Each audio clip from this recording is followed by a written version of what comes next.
The Legend of Zelda Tears of the Kingdom has taken over my life. When I'm not playing it, I want to be playing it. This game is so cool and so interesting, and I have a lot I want to talk about. But first off, there will be visual spoilers in this video, so please keep that in mind. If you're somebody that's excited to play this game, I'm going to try and keep the visual spoilers to a minimum, but there's only so much that I can't show and only so much that I can't talk about in this first early impressions video. So, why am I so fixated on this game? What is it about this game that has kept me playing and makes me want to play when I'm eating, when I'm sleeping, when I am doing anything that is not playing this game? What is it about this game that has absorbed me so much that I want to be playing it? A lot of people will say, well, it's just Breath of the Wild, but with more stuff. And sure, that's technically true, but Breath of the Wild already was a game that I loved to play. And the more stuff is the part where I'm completely hooked. The map being multi-tiered alone already opens up a ton of different options for how things layer on each other and lets you be able to move between them. But the addition of the new powers, the way they work together with everything else in the world, the way that the game seems to be keeping track of everything in it for a 30-second span at all times around you is incredible. And the things that you can do in this game are absolutely awe-inspiring. I am an idiot. I don't do well with just free creation modes. I normally just make simple things. And even I found myself trying to make off-the-wall crazy stuff already. I have barely progressed in this game because I just keep finding more cool stuff I want to explore. There's another cave I haven't been in yet. There's another enemy that I haven't fought yet, or an enemy that I have fought, but in a grouping that I can try this different cool thing with. I can attach this different thing to an arrow, or I can, and again, it's so hard not to get into specifics in this video. We're going to have a full spoiler video that we do later on after I've put a little bit more time into it. Probably not too much more, honestly, where people will go into that, hopefully knowing that we're going to be talking about that stuff, but where I can really just dig into the super cool stuff that I love in this game. But I have constructed things to get around other things. I have made walls of death to fight off enemies for me. I have made boxes to trap things. And I'm trying to be super vague for spoilers' sake, but there is so much that you can do in this game with the new powers that they give you and the way that they interact together with the memory that the game seems to keep of where things were. You can make spinning death wheels of stuff. It's insane, the sheer level of options. I almost say customization, but it's truly options. It's not just customizing something. It's making something brand new that you have. And all of that is layered on top of the structure that was Breath of the Wild already. You have this huge expansive map with a lot of cool stuff to find in it. You have this new update to the weapon system that makes the weapons even better and hopefully will work out a lot of the kinks that people have, because they do still break, but now you can do some really cool stuff with them even when they're about to break, to extend their life. Tacking all of the, and I say tacking, it's not tacking. It's really clear they had to completely rebuild this game. But adding all of that new stuff onto the framework that Breath of the Wild had really does make it shine all the more. I mentioned on the podcast this last week that I cannot just go back to Breath of the Wild now, and that's 100% still true.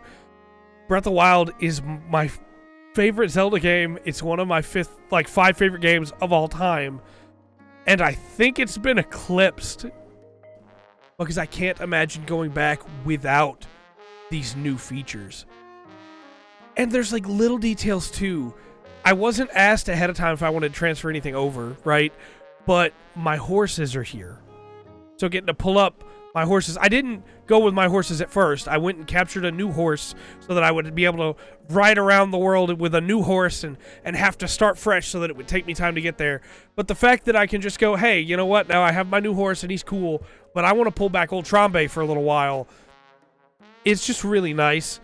The fact that the map has been changed and shifted because of everything going on, so that even though I know roughly where I am and where things should be, some things have moved, some things have shifted.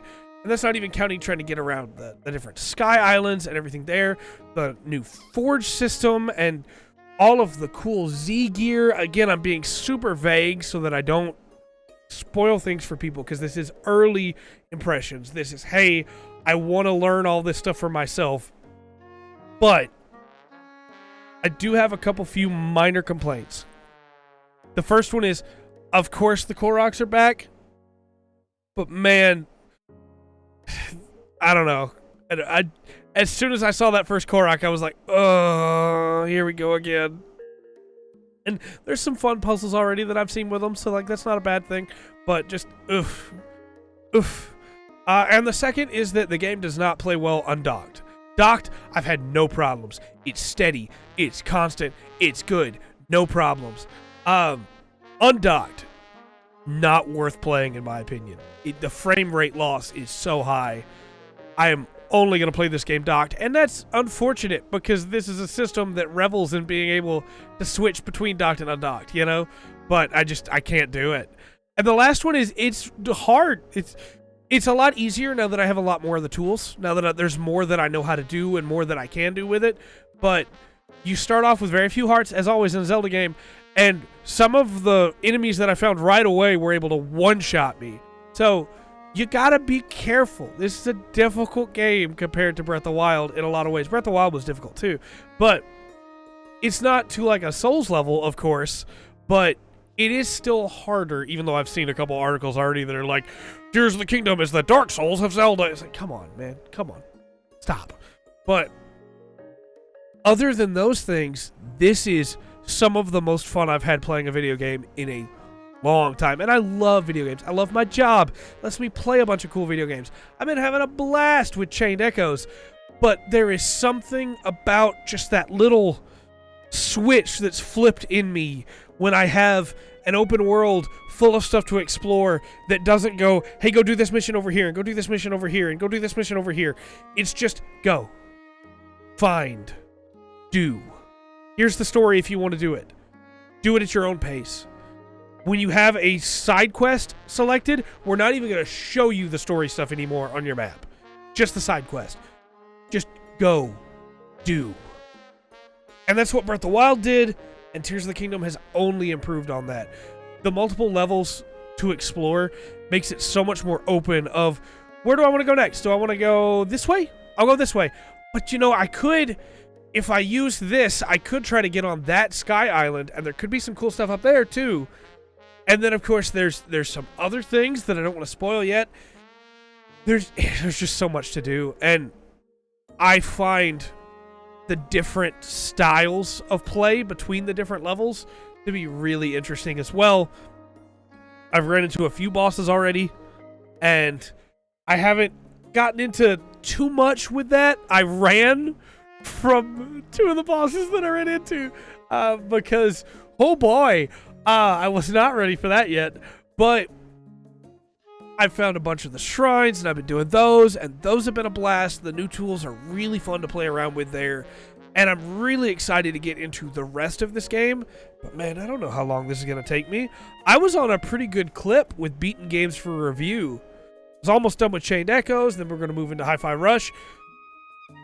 But I just want to play Zelda. There is that little part in the back of my brain that's like, hey, but we're in the last chapter of Chained Echoes. We could just finish that real quick, and then we could play more Tears of the Kingdom, get the review done. That game deserves to be covered on the channel tray.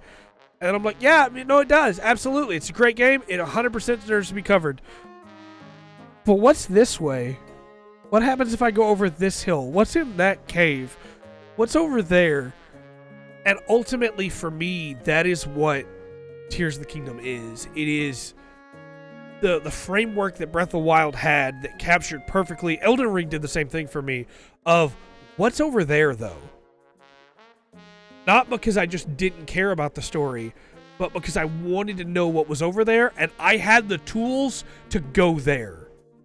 The game didn't stop me. The game didn't force me to go this way. It said, yeah, go for it, man. You want to try it? That stuff might kill you, but I mean, you know, maybe it won't. Maybe you'll get past it. You'll find something even further past that. Who knows? Go for it.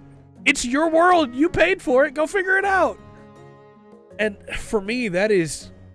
Metroidvanias are my favorite type of game. My favorite genre. But man, they might be getting beat out because Tears of the Kingdom is consuming me. Let me know your thoughts in the comment section down below. Obviously, again, there's a lot I didn't talk about that I've already seen. Please try not to spoil too much in the comments of this video. But in the next video that I make, we can talk about some cool spoiler stuff. But until next time, I've been Trey. This has been The Full Spectrum. Remember to always enjoy the full spectrum. Tears of the Kingdom has to offer.